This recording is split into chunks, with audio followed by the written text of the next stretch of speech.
Hello.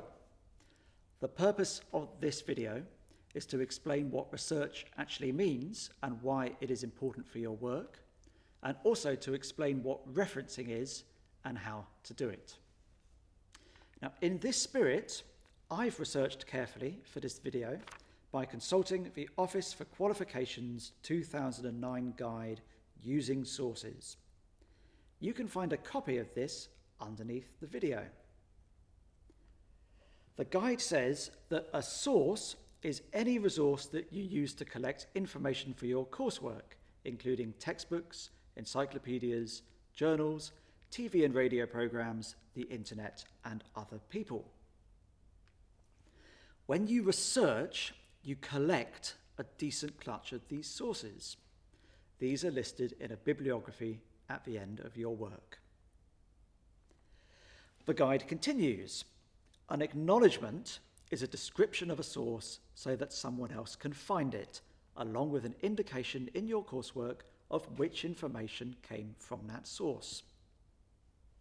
When you reference, you provide these necessary acknowledgements.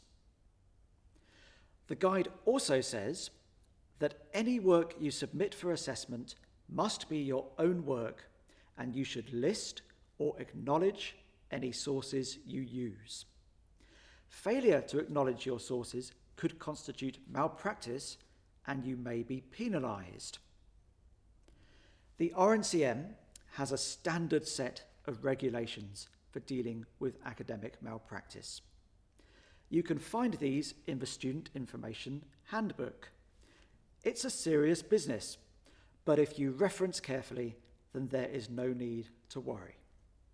In fact, there are many more positive reasons to research and reference well, because they help you contribute to a wide and important pool of academic knowledge which institutions such as the RNCM are adding to all of the time. The guide gives you many ideas of how to find the best quality sources.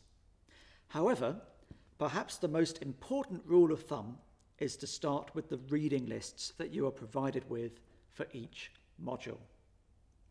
You can find these on the Moodle pages. They're put together by our brilliant library staff through the RNCM Discovery search engine, which you can find on the Online Resources section of the library drop-down menu. This is a much better starting point than Google. Remember that effective research often requires reading texts that may not explicitly write about the subject you are exploring. Be sure to think and read around the subject as much as you can.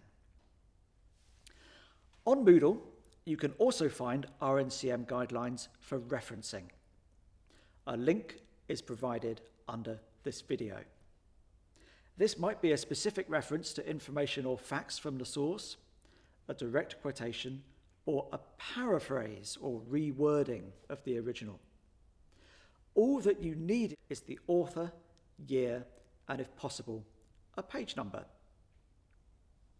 In the bibliography at the end of the essay, you need to provide much more information, including the actual title of the source, place of publication, the publisher or URL, and crucially, the date of publication or the date you access the website.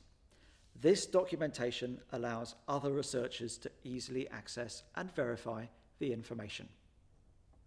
The way in which you detail this information is clearly laid out in the guidelines, which cover a variety of circumstances, including books, chapters, articles, sheet music, sound recordings, and websites.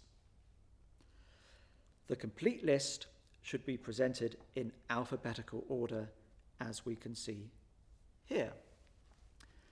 And that's how you clearly and effectively document your research. Good luck with your work.